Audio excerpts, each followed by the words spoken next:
2005'te ve 2006'dan bir ameliyat geçirdim. Bariz ameliyatı. Yani İstanbul'a gittim, ameliyat oldum. 2006'dan geldim eve. Gitmediğim hastane kalmadı. Bir sürü ilaç kullandım, bir sürü tedavi gördüm.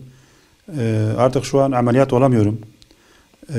Yani doktorlar diyor ki 7-8 tane platin takacağız, fayda görmeyeceksin. Daha felç olacaksın. O yüzden ameliyat olamıyorum. 2012'ye kadar çok tedavi gördüm. 2012'den ben Diyarbakır'a gittim fakülteye. Savcılığın bana verdiği rapor %84. Savcılık bana vermiş bu raporu. Bakıcı maaşımı da alıyordum. Evet. Şu an bakıcı maaşı da alamıyorum artık. 20 gün o kesilmiş.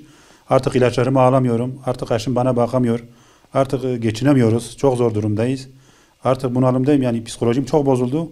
Yani her şeyi düşünüyorum artık. Yani artık yatamaz oldum. Şimdi gittim bakıcı maaşı almaya. Baktı ki maaş yok ortada. Maaşın kesilmiş. Niye? Dedi ki bölge hastanesi verdiği raporun bu %84 raporun da iptal olmuş. Yeni rapor devreye girmiş. 2017'den bölge hastanesine gittim. Bana 0 puan bir rapor vermişler. Ben bunu kabul etmiyorum. Ben yani eski raporum gene devreye girmesini istiyorum. Ben şu an çok büyük bir mağduriyet yaşıyorum. Bana büyük bir haksızlık olmuş. Yani kendi imkanlarım, kendi hastalığımla %84 rapor almışım. Her avukatım da var, o savcılık da biliyor, bu raporları almışım, %84 hakkımı almışım.